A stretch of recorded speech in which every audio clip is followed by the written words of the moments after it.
Hello everyone, welcome to yet another video of economics. അപ്പോൾ ഇന്ന് നമ്മൾ ഡിസ്കസ് ചെയ്യുന്നത് പേരുകൊണ്ട് ഒരുപാട് ട്രോളുകൾക്ക് വിധേയമായിട്ടുള്ള ഒരു ടോപ്പിക്കാണ് VBG Ramji Viksit Bharat guarantee for Rozgar and Ajeevika mission Gramin Yojana. അപ്പം പഴയ നമ്മുടെ MGNREGA MNREGA Mahatma Gandhi national rural employment guarantee സ്കീമിന്റെ പുതിയ പേരാണ് VBG രാംജി എന്നുള്ളത്. അപ്പം മൻരേഗ എന്ന് പറയുന്നത് 2004 ഒരു നാഷണൽ അഡ്വൈസറി കൗൺസിൽ നമ്മുടെ അന്നത്തെ UPA ഗവൺമെന്റ് കൊണ്ടുവന്നിരുന്നു. ഈ നാഷണൽ അഡ്വൈസറി കൗൺസിലിന്റെ പ്രധാനപ്പെട്ട 2 റെക്കമെൻഡേഷൻസിൽ ഒന്നായിരുന്നു മൻരേഗ എന്നുള്ളത്. അതായത് അന്നത്തെ അതിൻ്റെ പേര് national rural employment guarantee scheme എന്നുള്ളതായിരുന്നു. അതിനെ മൻരേഗ എന്ന് Mahatma Gandhi national rural employment guarantee scheme എന്ന പേര് മാറ്റിയത് 2009 അപ്പം മൻരേഗ ആയിരുന്നു നാഷണൽ അഡ്വൈസറി കൗൺസിലിന്റെ ഏറ്റവും പ്രധാനപ്പെട്ട ഒരു റെക്കമെൻഡേഷൻസ്. മറ്റൊരു റെക്കമെൻഡേഷൻ ആയിരുന്നു റൈറ്റ് ടു ഇൻഫർമേഷൻ ആക്ട്. ഇന്ത്യയിൽ ഒരുപാട് വിപ്ലവകരമായ മാറ്റങ്ങൾക്ക് കാരണമായിട്ടുള്ള 2 പ്രധാനപ്പെട്ട ആക്ട്സ് ആയിരുന്നു മൻരേഗയും റൈറ്റ് ടു ഇൻഫർമേഷൻ ആക്ടും. അപ്പോൾ ഇത് UPA ഗവൺമെന്റിന്റെ കാലത്ത് കൊണ്ടുവന്ന ഒരു സ്കീമാണ്. 2005 ഇത് നിലവിൽ വന്നിരുന്നത്. അപ്പോൾ ഇതിന്റെ ബേസിക് ഒബ്ജക്റ്റീവ് എന്തായിരുന്നു, എന്തിനു വേണ്ടിയിട്ടാണ് ഈ ഒരു പ്രോജക്റ്റ് കൊണ്ടുവന്നിരുന്നത്? അത് നമ്മുടെ ലൈവ്ലിഹുഡ് സെക്യൂരിറ്റി, ഉപജീവന സുരക്ഷ ജനങ്ങൾക്ക് കൊടുക്കാൻ വേണ്ടിയിട്ടായിരുന്നു. ഗ്രാമീണ പ്രദേശത്തുള്ള ആളുകൾക്ക് ഒരു ലൈവ്ലിഹുഡ് സെക്യൂരിറ്റി കൊണ്ടുവരാൻ വേണ്ടിയിട്ടായിരുന്നു ഈ മൻരേഗ എന്നുള്ളൊരു സ്കീം തന്നെ ഇംപ്ലിമെൻറ്റ് ചെയ്തിരുന്നത്. അപ്പോൾ എന്തൊക്കെയാണ് മൻരേഗയുടെ ചില പ്രധാനപ്പെട്ട ഫീച്ചേഴ്സ് എന്ന് നമുക്ക് നോക്കാം. അപ്പം ഒരു പുതിയ സ്കീം വരുമ്പോൾ പഴയ സ്കീമിൽ എന്തൊക്കെയായിരുന്നു ഉണ്ടായിരുന്നത് എന്ന് നമ്മൾ അറിയണമല്ലോ. അപ്പോൾ ആ വക കാര്യങ്ങളാണ് നമ്മൾ നോക്കുന്നത്. ആദ്യം മൻരേഗ എന്നത് one of the largest work guarantee programmes ആയിരുന്നു. Launched in 2005 by the minister of rural and development. Primary objective എന്ന് പറയുന്നത് 100 ദിവസത്തെ എംപ്ലോയ്മെന്റ് ഓപ്പർച്യൂണിറ്റി, 100 ദിവസത്തെ എംപ്ലോയ്മെന്റ് കൊടുക്കുക എന്നുള്ളത്, 100 തൊഴിൽ ദിനങ്ങൾ. അതായിരുന്നു മൻരേഗയുടെ ആപ്തവാക്യം തന്നെ അതായിരുന്നു. 100 days of employment in every financial year to adult members of any rural households. ഏത് റൂറൽ ഹൗസ് ഒരു അഡൽട്ട് മെമ്പറിന്, അതായത് ഓരോ വീടുകൾ ഒരാൾക്ക് എന്നുള്ളൊരു കണക്കല്ലായിരുന്നു.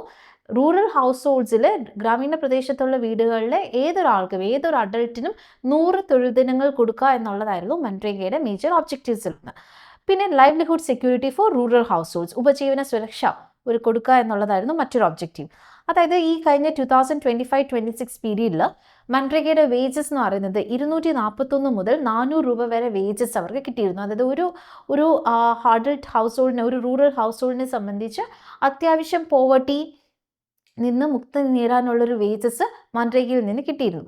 ലീഗൽ റൈറ്റ് ടു വർക്ക് എന്നാൽ ഒരു മൻരേഗയുടെ ഒരു പ്രധാനപ്പെട്ട ഫാക്ടർ എന്താണെന്ന് വെച്ച് കഴിഞ്ഞാൽ ലീഗൽ റൈറ്റ് ടു വർക്ക്. അതായത് തൊഴിൽ എന്നുള്ളത് അവരുടെ ഒരു അവകാശമായിരുന്നു, ഒരു റൈറ്റ് ആയിരുന്നു അവർക്ക്. നിങ്ങൾക്കറിയാം മൻരേഗ ആക്ട് ഉണ്ടല്ലേ, ഒരു സ്റ്റാറ്റ്യൂട്ടറി ബാക്കിംഗ് ഉള്ളൊരു സാധനമാണ്. അതായത് ഒരു Mahatma Gandhi national rural employment guarantee act എന്നുള്ള ഒരു ആക്ട് പ്രകാരമാണ് ഈ ഒരു സ്കീം ഇംപ്ലിമെന്റ് ചെയ്തത്. ഒരു ആക്ട് പ്രകാരം ഒരു സ്കീം വരുന്നത് കൊണ്ട് തന്നെ ഇത് ഒരു തൊഴിൽ ദിനങ്ങൾ, 100 തൊഴിൽ ദിനങ്ങൾ എന്നുള്ളത് ഓരോ വ്യക്തിയുടെയും, ഒരു ഗ്രാമീണ റൂറൽ ഹൗസ് ഹോൾഡിലുള്ള ഒരു ഗ്രാമീണ പ്രദേശത്തുള്ള ഓരോ വ്യക്തിയുടെയും അവകാശത്തിൽപ്പെട്ട ഒരു കാര്യമായിരുന്നു. മറ്റൊരു ഫാക്ടർ എന്ന് പറയുന്നത് ഡിമാൻഡ് ഡ്രിവൻ സ്കീം. അപ്പോൾ എന്താണ് ഈ ഡിമാൻഡ് ഡ്രിവൻ സ്കീം എന്ന് പറയുന്നത്? അതായത് നമ്മുടെ മൻരേഗയിൽ ഓൾറെഡി നമ്മൾ വർക്ക് ഡിസൈഡ് ചെയ്തിട്ടുണ്ടാവില്ല. അപ്പോൾ ആളുകൾ ജോലി അന്വേഷിച്ച് പോകുന്ന സമയത്ത് അപ്പോഴാണ് അവർക്ക് ജോലി കൊടുക്കുന്നത്. അതായത് ഗവൺമെൻറ് ഓൾറെഡി ഡിസൈഡ് ചെയ്തിട്ടുണ്ടാവില്ല എന്തൊക്കെ വർക്കാണ് നടത്തേണ്ടത് എന്നുള്ളത്. ഇപ്പോൾ ഒരാൾ ഗ്രാമപഞ്ചായത്തിൽ ചെന്നിട്ട് പറയുകയാണ് എനിക്ക് ജോലി വേണം എന്ന് പറഞ്ഞു കഴിഞ്ഞാൽ അന്നേരം അയാൾക്കൊരു ജോലി അന്നേരം അസൈൻ ചെയ്യാണ്. അപ്പോൾ മൻരേഗയെക്കുറിച്ചുള്ള one of the biggest criticism തന്നെ അതാണ്. എപ്പം നോക്കിയാലും പുല്ല് പറിച്ചുകൊണ്ടോ അല്ലെങ്കിൽ ഒരു പ്രൊഡക്റ്റീവായിട്ടുള്ളൊരു കാര്യങ്ങളല്ല അവർ ചെയ്തുകൊണ്ടിരിക്കുന്നത് എന്നുള്ളൊരു ക്രിറ്റിസിസം പൊതുവേ മൻരേഗയെക്കുറിച്ച് നമ്മൾ പറയാറുണ്ട്. അപ്പോൾ അതിനൊരു പ്രധാന കാരണം എന്ന് പറയുന്നത് ആളുകൾ ഡിമാൻഡ് ചെയ്യുന്ന, ആളുകൾ ഇപ്പം ചെന്ന് തൊഴിൽ അന്വേഷിക്കുകയാണ്. അപ്പോൾ അന്നേരം അവർക്കൊരു ജോലി അസൈൻ ചെയ്ത് കൊടുക്കാറാണ് പതിവ്. ഇനി അവർക്ക് ജോലി അസൈൻ ചെയ്ത് കൊടുക്കാൻ കഴിഞ്ഞില്ല, 15 ദിവസത്തിനകത്ത് വെച്ച് അവർക്കൊരു ജോലി അസൈൻ ചെയ്ത് കൊടുക്കാൻ കഴിഞ്ഞില്ല എന്നുണ്ടെങ്കിൽ അതിന് അവർക്കൊരു അൺഎംപ്ലോയ്മെന്റ് അലവൻസും ഗവൺമെന്റ് കൊടുക്കാറുണ്ടായിരുന്നു. അപ്പം ഇതിനെയാണ് ഡിമാൻഡ് ഡ്രിവൻ സ്കീം എന്ന് പറയുന്നത്. അതായത് ഗവൺമെന്റ് ഓൾറെഡി ഡിസൈഡ് ചെയ്തിട്ടുണ്ടാവില്ല എന്തൊക്കെ വർക്കാണ് ചെയ്യേണ്ടത് എന്നുള്ളത്. പക്ഷെ ആളുകൾ ജോബ് ഡിമാൻഡ് ചെയ്യുന്ന സമയത്താണ്, ആളുകൾ ജോലി ഡിമാൻഡ് ചെയ്യുന്ന സമയത്താണ് അവർക്ക് ജോലി കൊടുക്കുന്നത്. അതാണ് ഡിമാൻഡ് ഡ്രിവൻ സ്കീം എന്ന് പറയുന്നത്. മറ്റൊരു കാര്യം എന്ന് പറയുന്നത് mandates the gram sabhas to recommend the works that are to be undertaken. ഏതൊക്കെ വർക്കാണ് ചെയ്യേണ്ടത് എന്ന് തീരുമാനിക്കുന്നത് ഗ്രാമസഭാസ് ആയിരുന്നു. അപ്പോൾ ഗ്രാമസഭയാണ് തീരുമാനിക്കുന്നത് അവർ കുളം വൃത്തിയാക്കണോ അല്ലെങ്കിൽ അവർ പുല്ല് ചെത്തണോ, ഇങ്ങനെയുള്ള വർക്കുകൾ ഡിറ്റർമിൻ ചെയ്തിരുന്നത് ഗ്രാമസഭകളായിരുന്നു.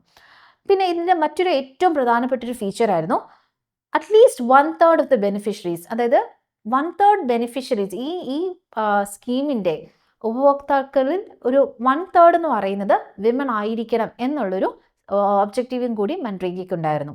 അപ്പോൾ ഗവൺമെൻറ് അതിനേക്കാളും പ്രധാനപ്പെട്ടൊരു ഫാക്ടർ എന്ന് പറയുന്നത് ഗവൺമെൻറ് ആയിരുന്നു, സെൻട്രൽ ഗവൺമെൻറ് ആയിരുന്നു ഇതിൻ്റെ പ്രധാന ഫണ്ടിങ് സോഴ്സ് എന്ന് പറയുന്നത്. അതായത് ഓൾമോസ്റ്റ് 100% ഓഫ് ദ വേജസ്, അതായത് ഇപ്പം ഒരു ആളുകൾ തൊഴിൽ കൊടുക്കുന്നതിനോടൊപ്പം തന്നെ അവർക്ക് വേജസ് കൊടുക്കണം. ഈ വേജസിൻ്റെ 100% വേജസും പ്രൊവൈഡ് ചെയ്തിരുന്നത് സെൻട്രൽ ഗവൺമെൻറ് ആയിരുന്നു. അതിൽ തന്നെ 75% മെറ്റീരിയൽ കോസ്റ്റ്, അതായത് ഇപ്പം ഈ തൊഴിൽ കൊടുക്കാനായിട്ട് ആവശ്യമായിട്ടുള്ള, ഇപ്പം അവർക്ക് തൊഴിൽ സാധനങ്ങളും കൊടുക്കേണ്ടി വരും അല്ലെ, തൊഴിൽ ചെയ്യാൻ ആവശ്യമായിട്ടുള്ള സാധനങ്ങളും കൊടുക്കേണ്ടി വരും. ആ മെറ്റീരിയൽ കോസ്റ്റിൻ്റെ 25% സെൻട്രൽ ഗവൺമെൻറ് തന്നെയായിരുന്നു ഫണ്ട് ചെയ്തിരുന്നത്. ബാക്കി 25% മാത്രമേ ആ കാലത്ത് സ്റ്റേറ്റുകൾ വഹിക്കേണ്ടി വന്നിരുന്നുള്ളൂ. അപ്പോൾ അതായത് പ്രൈമറി സോഴ്സ് എന്ന് പറയുന്നത്, പ്രൈമറി ഫണ്ടിങ് സോഴ്സ് എന്ന് പറയുന്നത് സെൻട്രൽ ഗവൺമെൻറ് തന്നെയായിരുന്നു. അപ്പോൾ ഇതൊക്കെയാണ് മൻറേഗയുടെ പ്രധാനപ്പെട്ട ഫീച്ചേഴ്സ്. ഇനി മൻറേഗ ഇന്ത്യയിൽ കൊണ്ടുവന്ന മാറ്റം എന്താണെന്ന് വെച്ച് കഴിഞ്ഞാൽ 2011-12 കാലഘട്ടത്തിൽ നമ്മുടെ റൂറൽ പോവർട്ടി എന്ന് പറയുന്നത് 25.7% ആയിരുന്നു. അതായത് ഓൾമോസ്റ്റ് 26% ഓഫ് ദ റൂറൽ പീപ്പിളും, വില്ലേജ് ഏരിയാസിൽ ഓൾമോസ്റ്റ് 26% ഓഫ് ദ പീപ്പിളും പോവർട്ടിയിലായിരുന്നു. എന്നാൽ 2023-24 ആയപ്പോഴത്തേക്ക് ഈ 26% എന്നുള്ളത് 5% കുറഞ്ഞു. അതാണ് മൻറേഗ കൊണ്ടുവന്ന ഇന്ത്യയിലെ പ്രധാനപ്പെട്ട മാറ്റങ്ങളിലൊന്ന്. അതായത് ഒരുപാട് പേർക്ക് തൊഴിൽ അവസരങ്ങൾ സൃഷ്ടിക്കാനായിട്ട് മൻറേഗയ്ക്ക് സാധിച്ചു. അതുവഴി ആളുകളുടെ ഉപജീവന മാർഗം സുരക്ഷിതമാക്കാനും മൻറേഗയ്ക്ക് കഴിഞ്ഞു എന്നുള്ളതാണ്. പിന്നെ ഈ അടുത്ത കാലത്ത് നമുക്ക് കോവിഡ് വന്നു, നമുക്കറിയാം ഒരുപാട് ആളുകൾക്ക് തൊഴിൽ നഷ്ടമായി. ആ സമയത്തെല്ലാം ഒരു അസീം പ്രേംജി യൂണിവേഴ്സിറ്റി നടത്തിയ സ്റ്റഡീസിൽ കണ്ടെത്തിയത് 60% ഇന്ത്യയിലെ ഹൗസ് ഹോൾഡ്സിനെ പിടിച്ചു നിർത്തിയത് കോവിഡ് കാലഘട്ടത്തിൽ അല്ലെങ്കിൽ അത് കഴിഞ്ഞിട്ടുള്ള കഴിഞ്ഞ സമയത്ത് കോവിഡിൻ്റെ ഇഫക്റ്റിൽ നിന്ന് 60% ഹൗസ് ഹോൾഡ്സിനെ പിടിച്ചു നിർത്തിയത്, റൂറൽ ഹൗസ് ഹോൾഡ്സിനെ പിടിച്ചു നിർത്തിയത് മൻറേഗ എന്നുള്ളൊരു ആക്ട് ആയിരുന്നു. അത്രയധികം സ്വാധീനം ഈ Mahatma Gandhi national rural employment guarantee scheme എന്നുള്ളൊരു ഈ ഒരു പ്രോജക്റ്റിന് ഇന്ത്യയിൽ ഉണ്ടായിരുന്നു എന്നുള്ളതാണ്. അതുപോലെ തന്നെ ഈ സ്കീം കൊണ്ടുവന്നതിൻ്റെ ഒരു പ്രധാന ഉദ്ദേശം എന്ന് പറയുന്നത് ജോലി ആവശ്യങ്ങൾക്ക് വേണ്ടി ഒരു സ്ഥലത്ത് നിന്ന് ഇപ്പം നിങ്ങൾക്കറിയാം ഏറ്റവും കൂടുതൽ മൈഗ്രേഷൻ സംഭവിക്കുന്നത് റൂറൽ ഏരിയാസിൽ നിന്ന് അർബൻ ഏരിയാസിലേക്കാണ് ആളുകൾ അല്ലെ, ഗ്രാമീണ പ്രദേശങ്ങളിൽ നിന്ന് സിറ്റീസിലേക്കാണ് ആളുകൾ ഏറ്റവും കൂടുതലായിട്ട് മൈഗ്രേറ്റ് ചെയ്യുന്നത്. അപ്പോൾ അത് കുറയ്ക്കാം, അതായത് അവരുടെ നാട്ടിൽ തന്നെ അവരുടെ സ്ഥലത്ത് തന്നെ അവർക്കൊരു എംപ്ലോയ്മെൻറ്റ് ഓപ്പർച്യൂണിറ്റി ക്രിയേറ്റ് ചെയ്യുക എന്നുള്ളതായിരുന്നു മൻറേഗയുടെ ഏറ്റവും പ്രധാനപ്പെട്ട ഫീച്ചേഴ്സിലൊന്ന്. അപ്പോൾ ഇതിനെല്ലാം ഒരു പരിധി വരെ മൻറേഗയ്ക്ക് ഹെൽപ്പ് ചെയ്യാൻ സാധിച്ചു എന്നുള്ളതാണ് മൻറേഗയുടെ ഏറ്റവും പ്രധാനപ്പെട്ട സിഗ്നിഫിക്കൻസ് എന്ന് പറയുന്നത്. ഇനി ഈ മൻറേഗയെ റീപ്ലേസ് ചെയ്തുകൊണ്ടാണ് നമുക്ക് പുതിയൊരു ആക്ട് വന്നത്. അപ്പോൾ അതിനെ റീപ്ലേസ് ചെയ്യേണ്ടി വന്ന സാഹചര്യം എന്താണ്, എന്തുകൊണ്ടാണ് മൻറേഗയ്ക്ക് ഒരു റീപ്ലേസ്മെൻറ്റ്? അപ്പോൾ നിങ്ങൾക്കറിയാം മൻറേഗ ആക്ച്വലി ഒരുപാട് കാര്യങ്ങൾ ഇന്ത്യയിൽ ഒരുപാട് മാറ്റങ്ങൾ കൊണ്ടുവന്നിട്ടുള്ള ഏറ്റവും അധികം ആളുകൾ ഏറ്റെടുത്ത ഒരു സ്കീമാണ്. അപ്പോൾ അങ്ങനെ ഒരു സ്കീം റീപ്ലേസ് ചെയ്യേണ്ടി വരുന്നതിൻ്റെ ഒരു ആവശ്യകത എന്തായിരുന്നു എന്നുള്ളതാണ്. ഒന്നെന്ന് പറയുന്നത് ഡിലേ ഇൻ ഫണ്ട് ഡിസ്പേഴ്സൽ, അതായത് സ്റ്റേറ്റുകൾക്ക് പലപ്പോഴും ഈ 15 ദിവസത്തിനകത്ത് വെച്ചിട്ട് പൈസ കൊടുക്കണം, ഈ ആളുകൾക്ക് വേജസ് കൊടുക്കണം എന്നുള്ളൊരു ക്രൈറ്റീരിയ മൻറേഗയ്ക്കകത്തുണ്ടായിരുന്നു. പക്ഷെ പലപ്പോഴും സ്റ്റേറ്റുകൾക്ക് ഈ 15 ദിവസത്തിനകത്ത് വെച്ചിട്ട് പേയ്മെൻറ്റ് കൊടുക്കാൻ പറ്റാതെ വരികയും, അതുമാത്രമല്ല ഇനി എന്തെങ്കിലും ഒരു ഡിലേ വന്നു കഴിഞ്ഞാൽ അൺഎംപ്ലോയ്മെൻറ്റ് അലവൻസ് കൊടുക്കണം എന്നുള്ളൊരു ഫാക്ടറും കൂടി ഉണ്ടായിരുന്നു. ഈ അൺഎംപ്ലോയ്മെൻറ്റ് അലവൻസസും പലപ്പോഴും സ്റ്റേറ്റുകൾക്ക് കൊടുക്കാൻ കഴിയാതെ വരുന്ന സാഹചര്യങ്ങളുണ്ടായിരുന്നു. അതാണ് പ്രധാനമായിട്ടും മൻറേഗ നേരിട്ടിരുന്ന ഒരു പ്രശ്നം എന്ന് പറയുന്നത്.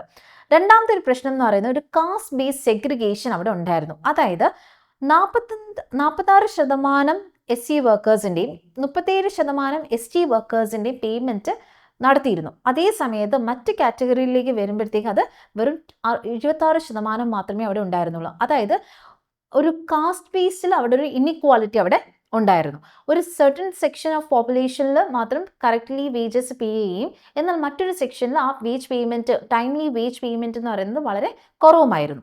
മറ്റൊരു കാര്യം ഇൻഎഫിഷ്യൻസി ഓഫ് ദ ഗ്രാമപഞ്ചായത്ത്. ഞാൻ നേരത്തെ പറഞ്ഞു ഗ്രാമപഞ്ചായത്തുകളാണ് തീരുമാനിക്കുന്നത് ഏതൊക്കെ പ്രോജക്റ്റുകളാണ് നടത്തേണ്ടത് എന്നുള്ളത്. അപ്പോൾ പലപ്പോഴും എന്ത് സംഭവിക്കുന്നതെന്ന് വെച്ചാൽ ഈ ഗ്രാമപഞ്ചായത്തുകൾക്ക് അവർക്കൊരു ഓട്ടോണോമി ഉണ്ടാവില്ല, അവർക്ക് സ്വന്തമായിട്ട് ഡിസിഷൻ എടുക്കാനായിട്ട് അവർക്ക് സാധിക്കുന്നുണ്ടാവില്ല. അപ്പോൾ ആ സമയത്തെല്ലാം തന്നെ അങ്ങനെ കറക്റ്റായിട്ട് ആളുകളുടെ നീഡ്സ് എന്താണ് എന്ന് ഐഡൻറ്റിഫൈ ചെയ്യാനും ഏതൊക്കെ പോളിസീസ് ആൻഡ് പ്രോജക്ട്സ് ആണ് ഇംപ്ലിമെൻറ്റ് ചെയ്യേണ്ടത് എന്ന് പറയാനും അവർക്ക് സാധിക്കാതെ വരുന്നതാണ് മറ്റൊരു പ്രോബ്ലം. മറ്റൊരു കാര്യം എന്ന് പറയുന്നത് fabrication of the job cards. ഇത് മൻരേഗയെക്കുറിച്ചുള്ള വളരെ പ്രധാനപ്പെട്ട ക്രിറ്റിസിസത്തിലൊന്നാണ്. അതായത് പലപ്പോഴും സംഭവിക്കുന്നതെന്ന് വെച്ചാൽ ഫേക്ക് ആയിട്ടുള്ള ജോബ് കാർഡ്സ് ഉണ്ടാക്കുക, ഫേക്ക് ആയിട്ടുള്ള ബെനിഫിഷ്യറീസിൻ്റെ പേര് എഴുതി ചേർക്കുക, തൊഴിൽ ദിനങ്ങൾ അല്ലെങ്കിൽ എത്ര ദിവസം അവർ വന്നു, എത്ര ദിവസം അവർ ജോലി ചെയ്തു, ഇങ്ങനെയുള്ള കാര്യങ്ങളിലെല്ലാം ക്രമക്കേട് കാണിക്കുക. ഇതൊക്കെയാണ് മൻരേഗയായിട്ട് ബന്ധപ്പെട്ട മേജർ ഇഷ്യൂസ് എന്ന് പറയുന്നത്. അപ്പോൾ ഈ ഇഷ്യൂസിനെ പ്രധാനമായിട്ട് ഫണ്ട് റിലേറ്റഡ് ആയിട്ടുള്ള ഇഷ്യൂസിനെ ഓവർകം ചെയ്യാൻ വേണ്ടിയിട്ടും കൂടിയാണ് ഇപ്പോൾ പുതിയ നമ്മുടെ Viksit Bharat Gramin guarantee Rozgar Ajeevika mission for Gramin എന്നുള്ള VBG രാംജി സ്കീം കൊണ്ടുവന്നിരുന്നത്. അപ്പോൾ ഈ VBG രാംജിയുടെ ഏറ്റവും പ്രധാനപ്പെട്ട ഒരു കാര്യം എന്ന് പറയുന്നത്, അല്ലെങ്കിൽ മൻരേഗയിൽ നിന്ന് VBG രാംജിയെ വ്യത്യസ്തമാക്കുന്ന ഒരു കാര്യം എന്തെന്ന് വെച്ച് കഴിഞ്ഞാൽ, മൻരേഗയുടെ പ്രധാനപ്പെട്ട ഒബ്ജക്റ്റീവ് ലൈവ്ലിഹുഡ് സെക്യൂരിറ്റി, അതായത് റൂറൽ ഹൗസ് ഹോൾഡ്സിന് ഉപജീവന സുരക്ഷ കൊണ്ടുവരിക എന്നുള്ളതായിരുന്നു മൻരേഗയുടെ ഏറ്റവും പ്രധാനപ്പെട്ട ഒരു ഒബ്ജക്റ്റീവ് എന്ന് പറയുന്നത്. അതേസമയം VBG രാംജിയിലേക്ക് വന്നപ്പം ലൈവ്ലിഹുഡ് സെക്യൂരിറ്റി എന്നുള്ളത് മാത്രമല്ല, അതോടൊപ്പം തന്നെ ഡ്യൂറബിൾ ആയിട്ടുള്ള റൂറൽ അസറ്റ് ക്രിയേറ്റ് ചെയ്യുക എന്നുള്ളതും ഏറ്റവും പ്രധാനപ്പെട്ട ഒരു ഒബ്ജക്റ്റീവായിട്ട് ഇവിടെ മാറുകയാണ്. ഡ്യൂറബിൾ റൂറൽ അസറ്റ് എന്ന് പറഞ്ഞു കഴിഞ്ഞാൽ ഒരുപാട് നാളുകൾ നിലനിൽക്കുന്ന ലോങ് ലാസ്റ്റിംഗ് ആയിട്ടുള്ള ഇൻഫ്രാസ്ട്രക്ചർ പോലുള്ള അസറ്റുകൾ റൂറൽ ഏരിയാസിൽ കൊണ്ടുവരിക എന്നുള്ളതും കൂടി VBG രാംജിയുടെ ഒരു പ്രധാന ഒബ്ജക്റ്റീവാണ്. Legal guarantee of 125 days of wage employment, അതായത് മുമ്പ് 100 തൊഴിൽ ദിനങ്ങളായിരുന്നു മൻരേഗ കൊടുത്തിരുന്നുവെങ്കിൽ VBG രാംജിയിലേക്ക് വരുമ്പോൾ അത് 125 ഡേയ്സ് ഓഫ് വേജ് എംപ്ലോയ്മെൻ്റ് ആണ്. 125 തൊഴിൽ ദിനങ്ങളാണ് VBG രാംജി ഓഫർ ചെയ്യുന്നത്. അതും എല്ലാ ആളുകൾക്കും, ഓരോ ഹൗസ് ഹോൾഡിൻ്റെ എല്ലാ ആളുകൾക്കും അങ്ങനെ 125 ഡേയ്സ് ഓഫ് വേജ് എംപ്ലോയ്മെൻ്റ് ആണ്. മറ്റൊരു കാര്യം conditional and non universal coverage ആണ്. അതായത് മൻരേഗ വന്ന സമയത്ത് എല്ലാ റൂറൽ ഏരിയാസിലെ എല്ലാ ഹൗസ് ഹോൾഡ്സിലെയും ജോലി ചെയ്യാൻ താല്പര്യമുള്ള ആളുകൾക്ക് 100 തൊഴിൽ ദിനങ്ങൾ കൊടുക്കുക എന്നുള്ളതായിരുന്നു മൻരേഗയുടെ ഒരു മേജർ ഫീച്ചർ എന്ന് പറയുന്നത്. പക്ഷേ VBG രാംജിയിലേക്ക് വന്നപ്പോഴത്തേക്ക് ഒരു നോൺ യൂണിവേഴ്സൽ കവറേജ് ആണ്. അതായത് ഏതൊക്കെ റൂറൽ ഏരിയാസിലാണ് ഇത് നടപ്പിലാക്കേണ്ടത് എന്ന് ആര് തീരുമാനിക്കും? സെൻട്രൽ ഗവൺമെൻറ് തീരുമാനിക്കും. അതായത് എല്ലാ റൂറൽ ഏരിയാസിലും ഇത് നടപ്പിലാക്കില്ല, അതെവിടെയാണ് നടപ്പിലാക്കേണ്ടത് എന്ന് സെൻട്രൽ ഗവൺമെൻറ് ആണ് തീരുമാനിക്കുന്നത്. അതുപോലെ തന്നെ കണ്ടീഷണൽ കവറേജ് ആണ്. നിങ്ങൾക്ക് ആവശ്യമുണ്ടെങ്കിൽ, അതായത് ജോലി ഉണ്ടെങ്കിൽ മാത്രമേ കൊടുക്കത്തുള്ളൂ. ജോലി നിങ്ങൾ ആവശ്യപ്പെട്ടാൽ മാത്രമല്ല, ആ ജോലി നടത്തേണ്ടത്, ആ ജോലി അവിടെ ആവശ്യമുണ്ടായിരിക്കണം, എങ്കിൽ മാത്രമേ അവിടെ കൊടുക്കുകയുള്ളൂ. Bottom up planning through Viksit Gram Panchayat plan, അതായത് ഓരോ ഗ്രാമപഞ്ചായത്തും അവരുടെ ഒരു പ്ലാൻ ക്രിയേറ്റ് ചെയ്യും. അത് ആ പ്ലാനിംഗ് എന്ന് പറയുന്നത് നമ്മുടെ സ്പെഷ്യൽ ടെക്നോളജി യൂസ് ചെയ്ത്, ഇപ്പം നമ്മുടെ ബ്ലോക്ക് ലെവല് ഡിസ്ട്രിക്ട് ലെവലിലൊക്കെ ആയിട്ട് സ്പെഷ്യൽ ടെക്നോളജി യൂസ് ചെയ്ത് എന്തൊക്കെ അസറ്റാണ് എവിടെയൊക്കെ ക്രിയേറ്റ് ചെയ്യേണ്ടത്, AI ടെക്നോളജി യൂസ് ചെയ്യും, GPS യൂസ് ചെയ്യും. നമ്മുടെ അറ്റൻഡൻസ് എന്ന് പറയുന്നത് മിക്കവാറും GPS ഓറിയൻറ്റഡ് ആയിട്ടായിരിക്കും. അങ്ങനെയുള്ള പല ടെക്നോളജി യൂസ് ചെയ്തുകൊണ്ടുള്ളൊരു ബോട്ടം അപ്പ് പ്ലാനിംഗ് അപ്രോച്ച് എന്ന് വെച്ചാൽ താഴെയിൽ നിന്ന് മുകളിലേക്കുള്ളത് ഒരു അപ്രോച്ചാണ് വികസിത് ഭാരത് ഗ്യാരണ്ടി റോസ്ഗാർ ആജീവിക മിഷൻ ഗ്രാമീൺ എന്ന് പറയുന്ന VBG രാംജി കൊണ്ടുവരുന്നത്. മറ്റൊരു ഫീച്ചർ എന്ന് പറയുന്നത് സെൻട്രലി സ്പോൺസേഡ് സ്കീം. അതായത് പുതിയ സ്കീമിൽ കോസ്റ്റ് ഷെയറിംഗ് പാറ്റേൺ എന്ന് പറയുന്നത് 60:40 ആണ് മിക്ക സ്റ്റേറ്റുകൾക്കും. അതായത് മുമ്പ് 100% വേജസ് കൊടുക്കുന്നത് സെൻട്രൽ ഗവൺമെൻറ് ആയിരുന്നു ഫോർ ദ അൺസ്കിൽഡ് വർക്ക്സ്. അതുപോലെ തന്നെ 75% മെറ്റീരിയൽ കോസ്റ്റ് വരുന്നത് സെൻട്രലിൻ്റെ വകയായിരുന്നു. ബാക്കി 25% മാത്രമായിരുന്നു സ്റ്റേറ്റിൻ്റെ. അപ്പോൾ ഇത് മുഴുവനായിട്ട്, അത് വേജസ് പ്ലസ് മെറ്റീരിയൽ കോസ്റ്റും കൂടി ചേർത്തിട്ടാണ് total cost of the scheme നമ്മൾ പറയുന്നത്. അങ്ങനെ നോക്കുമ്പം 90% ടോട്ടൽ കോസ്റ്റ് എന്ന് പറയുന്നത് സെൻട്രൽ ഗവൺമെൻറ്റിൻ്റെയും ബാക്കി 10% എന്ന് പറയുന്നത് സ്റ്റേറ്റ് ഗവൺമെൻറ്റിൻ്റെ ആയിരുന്നു. ആ ഷെയർ പുതിയ സ്കീമിലേക്ക് വന്നപ്പം 60:40 ആയിട്ട് മാറി. അതായത് 60% ഇനി ചെലവുകൾ വഹിക്കുന്നത് സെൻട്രലും, 40% പണ്ട് 10% മാത്രം സ്റ്റേറ്റുകൾ വഹിച്ചാൽ മതിയായിരുന്നു. ഇന്നത് 40%ആയിട്ട് കൂടുകയും ചെയ്തു. അതേസമയത്ത് നോർത്ത് ഈസ്റ്റേൺ സ്റ്റേറ്റ്സിന്, ഹിമാലയൻ സ്റ്റേറ്റ്സിനാണ് അതിപ്പോഴും 90:10% തന്നെയാണ്. ഇനി മൻരേഗയുടെ ഏറ്റവും പ്രധാനപ്പെട്ട ഒരു ക്രിറ്റിസിസം എന്ന് പറയുന്നത് നമ്മുടെ വിതയ്ക്കുകയും കൊയ്യുകയും ചെയ്യുന്ന ഹാർവെസ്റ്റിംഗ് ആൻഡ് സോയിങ് സീസണിൽ ആളുകളെ കിട്ടാൻ, ജോലി ചെയ്യാൻ ആളുകളെ കിട്ടാനില്ല എന്നുള്ളത്. അത് ആർക്കും കൃഷി ചെയ്യേണ്ട, എല്ലാവർക്കും തൊഴിലുറപ്പ് പദ്ധതിക്ക് പോയാൽ മതി എന്നുള്ളൊരു അവസ്ഥ ഉണ്ടായിരുന്നു. അപ്പോൾ ഈ അവസ്ഥയ്ക്ക് ഒരു പരിഹാരം എന്നോണമാണ് നമ്മുടെ ഒരു 60 days പോസ് പീരീഡ് പുതിയ സ്കീമിൽ കൊണ്ടുവന്നിരിക്കുന്നത്. അപ്പോൾ ഇതിൻ്റെ അർത്ഥം എന്തെന്ന് വെച്ച് കഴിഞ്ഞാൽ, നമ്മുടെ സോയിങ് ആൻഡ് ഹാർവെസ്റ്റിംഗ് സീസൺസിൽ വിത്തുകൾ വിതയ്ക്കുകയും കൊയ്യുകയും ചെയ്യുന്ന 2 സീസൺസും കൂടി ഉൾപ്പെടുത്തി ഒരു 60 ദിവസം 125 തൊഴിൽ ദിനങ്ങൾ നൽകുമ്പോൾ അതിൽ ഈ സീസൺസ് ഉൾപ്പെടാതെയാണ് 125 തൊഴിൽ ദിനങ്ങൾ. അതായത് അതുകൊണ്ട് എന്താണ് സംഭവിക്കുക, ഈ സോയിങ് ആൻഡ് ഹാർവെസ്റ്റിംഗ് സീസൺസിൽ ആവശ്യത്തിന് തൊഴിലാളികളെ നമുക്ക് കൃഷിയിടങ്ങളിൽ കിട്ടും എന്നുള്ളതാണ് ഇതിൻ്റെ ഒരു മേജർ അഡ്വാൻറ്റേജ്. പണ്ട് എങ്ങനെയാണെന്ന് വെച്ച് കഴിഞ്ഞാൽ 100 തൊഴിൽ ദിനങ്ങളുള്ളപ്പോൾ ആളുകൾ കൃഷിപ്പണിക്ക് പോകത്തില്ല, എല്ലാവരും കൂടി തൊഴിലുറപ്പ് പദ്ധതിക്ക് പോകും. ഇതാണെങ്കിൽ ആ സീസണിൽ അവർക്ക് എന്താണെങ്കിലും തൊഴിലുറപ്പ് പദ്ധതി വരില്ല. ആ സീസൺ ഉൾപ്പെടാതെയാണ് 125 തൊഴിൽ ദിനങ്ങൾ കൊടുക്കുന്നത്. അപ്പോൾ അതാണ് 60 days ഒരു പോസ് പീരീഡ് എന്ന് പറയുന്നത്. അൺഎംപ്ലോയ്മെൻറ്റ് അലവൻസസ് പ്രൊവിഷൻ, അതായത് ഇപ്പം എംപ്ലോയ്മെൻറ്റ് 15 ദിവസത്തിനകത്ത് വെച്ചിട്ട് എംപ്ലോയ്മെൻറ്റ് കിട്ടിയില്ല എന്നുണ്ടെങ്കിൽ അതിനൊരു അലവൻസും കൊടുക്കും. പിന്നെ മറ്റൊരു പ്രധാന ഫീച്ചർ എന്ന് പറയുന്നത്, നമ്മുടെ VBG റാംജി, മൻരേഗ എന്ന് പറയുന്നത് ഡിമാൻഡ് ഡ്രിവൻ ആയിരുന്നെങ്കിൽ VBG റാംജി എന്ന് പറയുന്നത് സപ്ലൈ ഡ്രിവൻ ആണ്. സപ്ലൈ ഡ്രിവൻ എന്ന് വെച്ച് കഴിഞ്ഞാൽ സെൻട്രൽ ഗവൺമെൻറ് ആണ് തീരുമാനിക്കുന്നത് ഏതൊക്കെ ജോലി കൊടുക്കണം, ഏതൊക്കെ ജോലി ചെയ്യണം, എവിടെയൊക്കെ ജോലി ചെയ്യണം എന്നുള്ളത്. അങ്ങനെ ജോലി അടിസ്ഥാനമായിരിക്കും തൊഴിൽ കൊടുക്കുന്നത്. മറ്റേത് എങ്ങനെയായിരുന്നു, മൻരേഗയിൽ എങ്ങനെയായിരുന്നു, നിങ്ങൾക്ക് ജോലി വേണമെന്ന് നിങ്ങൾ ആവശ്യപ്പെടുമ്പോഴാണ് നിങ്ങൾക്ക് ജോലി കിട്ടിയിരുന്നത്. എന്നാൽ പുതിയ സ്കീമിൽ ഗവൺമെൻറ് ആണ് തീരുമാനിക്കുന്നത് ശരിക്കും ജോലി ഉണ്ടോ ഇല്ലയോ എന്നുള്ളത്. ജോലി ഉണ്ടെങ്കിൽ മാത്രമേ നിങ്ങൾക്ക് ജോലി കിട്ടുകയുള്ളൂ. അപ്പോൾ അതാണ് സപ്ലൈ ഡ്രിവൻ, അതായത് ആവശ്യം അനുസരിച്ചിട്ട് കൊടുക്കുന്നതിനാണ് നമ്മൾ സപ്ലൈ ഡ്രിവൻ എന്ന് പറയുന്നത്.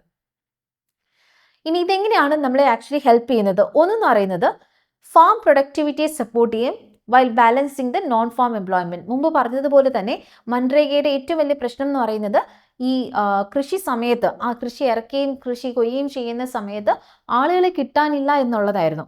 അപ്പോൾ ആ പ്രശ്നത്തിന് പരിഹാരമാണ് ഈ പറയുന്ന 60 ദിവസത്തെ പോസ് പീരീഡ് എന്ന് പറയുന്നത്. അതായത് 60 ദിവസം നിങ്ങൾ കൃഷി ഇറക്കുകയും കൊയ്യുകയും ചെയ്യുന്ന ആ 60 ദിവസം നിങ്ങൾക്ക് തൊഴിലുറപ്പ് പദ്ധതി ഉണ്ടായിരിക്കുന്നതല്ല. അപ്പോൾ അതുകൊണ്ട് തന്നെ ആളുകൾക്ക് വേറെ മാർഗ്ഗമില്ല, അവർക്ക് ഈ കൃഷിപ്പണി ചെയ്താലേ പറ്റത്തുള്ളൂ. അപ്പം ഫാം പ്രൊഡക്ടിവിറ്റി നമ്മൾ സപ്പോർട്ട് ചെയ്യും. അതോടൊപ്പം തന്നെ നോൺ ഫാം എംപ്ലോയ്മെൻറ്റ്, അതായത് ഈ തൊഴിലുറപ്പ് പദ്ധതിയുടെ കീഴിൽ വരുന്നതല്ല ഈ കൃഷിയൊന്നും. അപ്പോൾ അതല്ലാതെ തന്നെയുള്ള എംപ്ലോയ്മെൻറ്റ് അവർക്ക് ജനറേറ്റ് ചെയ്യാൻ പറ്റും. enables advanced planning of works, fund and asset instead of reactive expenditure. മുമ്പ് പറഞ്ഞത് എന്താണ്, ആളുകൾക്ക് ജോലി ആവശ്യമുള്ള സമയത്ത് അവർ പോയി, മൻരേഗയിൽ ജോലി ആവശ്യമുള്ള സമയത്ത് അവർ പോയി ജോലി ഡിമാൻഡ് ചെയ്യും, അന്നേരം അവർക്ക് ജോലി കൊടുക്കും. അതായത് അവിടെ ജോലി കൊടുത്തതിന് ശേഷമാണ് അതിൻ്റെ എക്സ്പെൻഡിച്ചർ അവർ നോക്കുന്നത്. അതേസമയം ഇവിടെ ഒരു പ്രീ പ്ലാനിംഗ് ഉണ്ട്, ഏതൊക്കെ ജോലി ചെയ്യണം, എപ്പോഴൊക്കെ ചെയ്യണം എന്നുള്ളത് ഓൾറെഡി ഗവൺമെൻറ് പ്ലാൻ ചെയ്തിരിക്കും. അതിനെ അടിസ്ഥാനമാക്കിയിട്ടാണ് ആളുകൾക്ക് ജോലി കൊടുക്കുന്നത്. അതുകൊണ്ട് തന്നെ ഒരു advance planning of work, fund, asset എല്ലാം ഇവിടെ പോസിബിൾ ആണ്. മറ്റൊരു കാര്യം, improved asset quality and productivity. മൻരേഗയുടെ നേരത്തെ പറഞ്ഞ പോലെ തന്നെ ആളുകൾക്ക് ഏറ്റവും വലിയൊരു ക്രിറ്റിസിസം എന്ന് പറയുന്നത് ചുമ്മാതെ ഒരു പ്രയോജനമില്ലാത്ത പണികൾ ചെയ്യുന്നു എന്നുള്ളതായിരുന്നു. പക്ഷേ ഇനി മുതൽ അങ്ങനെയല്ല, ക്വാളിറ്റിയുള്ള അസറ്റുകൾ ഉണ്ടാക്കുക. അതായത് ഇപ്പം കുളം വൃത്തിയാക്കുകയാണെങ്കിൽ അവിടെ കുടിവെള്ളത്തിന് വേണ്ടിയിട്ട് ആ കുളം ഉപയോഗിക്കാൻ പറ്റുന്ന രീതിയിൽ അതിനെ മാറ്റുക, അങ്ങനെ അല്ലെങ്കിൽ ലോങ് ലാസ്റ്റിംഗ് ആയിട്ടുള്ള അസറ്റുകൾ ക്രിയേറ്റ് ചെയ്യുക എന്നൊക്കെ ഉള്ളതാണ് ഇനി മുതലുള്ള ഫോക്കസ് എന്ന് പറയുന്നത്. Greater state ownership and accountability. സ്റ്റേറ്റുകളുടെ ഷെയർ കൂടിയത് കൊണ്ട് തന്നെ സ്റ്റേറ്റുകളുടെ റെസ്പോൺസിബിലിറ്റി അവിടെ കൂടുതലായിരിക്കും. അതുകൊണ്ട് തന്നെ സ്റ്റേറ്റുകൾ കൂടുതൽ അക്കൗണ്ടബിൾ ആയിരിക്കും. അതായത് എങ്ങനെയൊക്കെ ഫണ്ട് എവിടെ നിന്നൊക്കെ ഉണ്ടാക്കുന്നു, ഫണ്ട് എങ്ങനെയൊക്കെ വിനിയോഗിക്കുന്നു എന്നുള്ള കാര്യങ്ങളിലെല്ലാം കൃത്യമായ കണക്കുകൾ ഇനി മുതൽ സ്റ്റേറ്റുകളുടെ കയ്യിൽ ഉണ്ടാവണം. Administrative efficiency through technology. മൻരേഗയിൽ നിന്ന് ഇതിനെ വ്യത്യസ്തമാക്കുന്ന മറ്റൊരു കാര്യം എന്ന് പറയുന്നത് കൂടുതൽ ടെക്നോളജി യൂസ് ചെയ്തുകൊണ്ടുള്ള ടെക്നോളജി ബേസിസിലാണ് ഇവിടെ അഡ്മിനിസ്ട്രേഷൻ നടക്കുന്നത്. അതായത് ഇപ്പോൾ സ്പേഷ്യൽ പ്ലാനിംഗ് അനുസരിച്ചിട്ടാണ് എവിടേക്കാണ് എന്തെല്ലാം കാര്യങ്ങൾ വേണം എന്നുള്ളത് തീരുമാനിക്കുന്നത്. ഡിജിറ്റൽ മോണിറ്ററിംഗ് ഉണ്ടാവാറുണ്ട്, ആർട്ടിഫിഷ്യൽ ഇൻ്റലിജൻസ് യൂസ് ചെയ്യാറുണ്ട്, GPS മോണിറ്റർ ആയിട്ടുള്ള അറ്റൻഡൻസ് സിസ്റ്റം ആയിരിക്കും വരിക.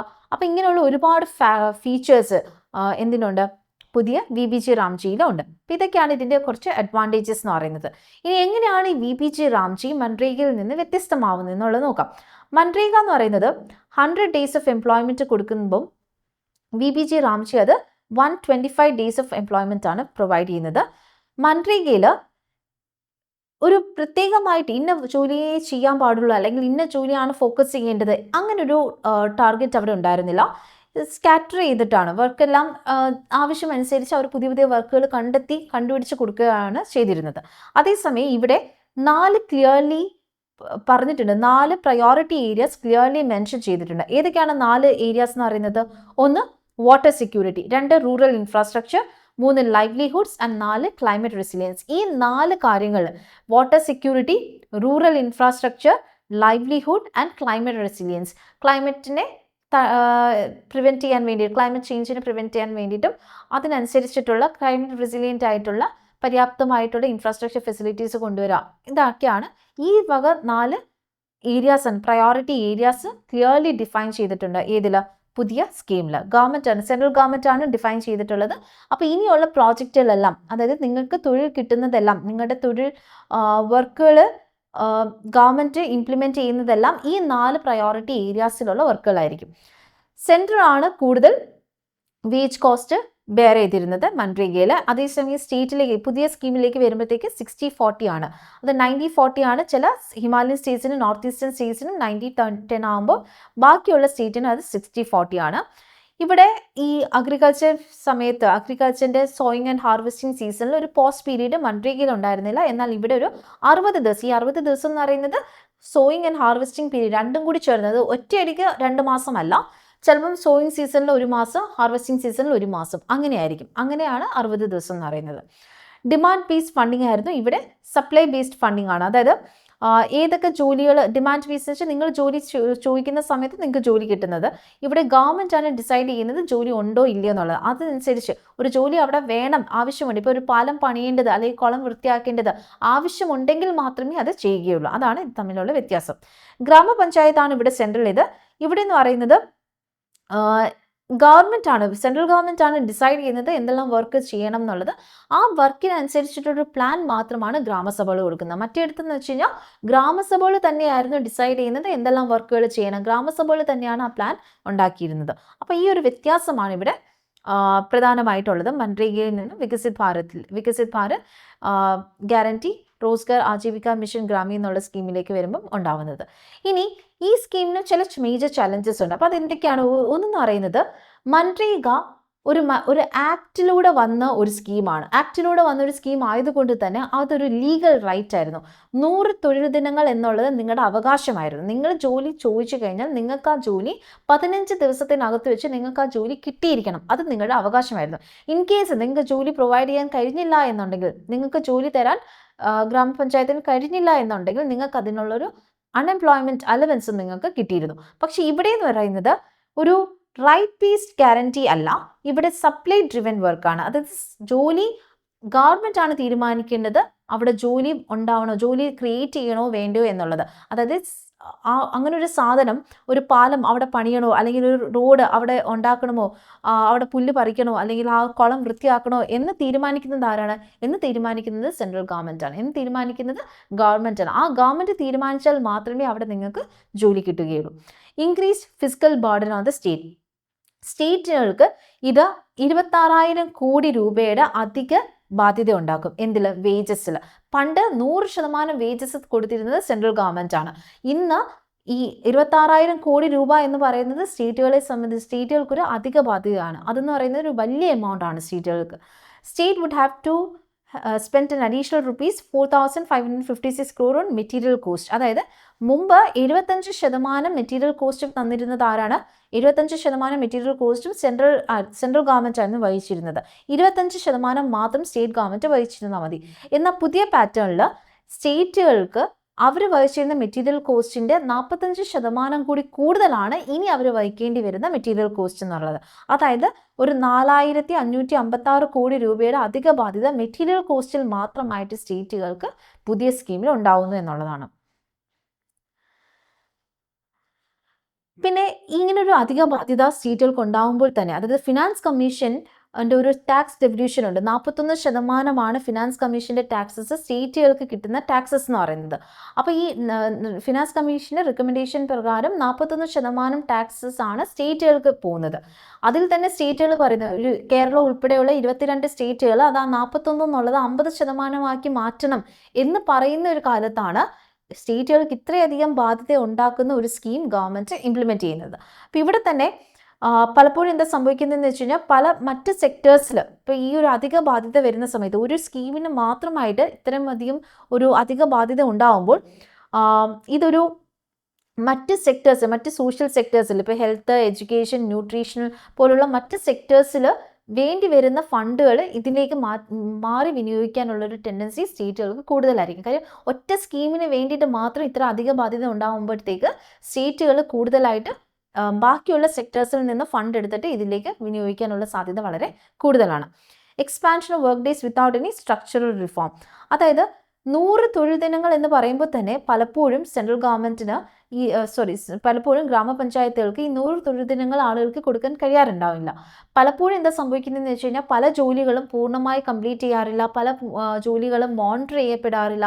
അങ്ങനെയുള്ള ഒരുപാട് പ്രോബ്ലംസ് മൻരേഗയിലുണ്ടായിരുന്നു. അപ്പോൾ 100 തൊഴിൽ ദിനങ്ങൾ പോലും നമുക്ക് കൊടുക്കാൻ കഴിയാതെ വരുന്ന സാഹചര്യത്തിലാണ് 125 തൊഴിൽ ദിനങ്ങൾ എന്ന് പറയുമ്പോൾ അത് എത്രമാത്രം പ്രാക്ടിക്കലി പോസിബിൾ ആണ് എന്നുള്ളൊരു പ്രശ്നം ഇവിടെ ഉണ്ടാവുന്നുണ്ട്.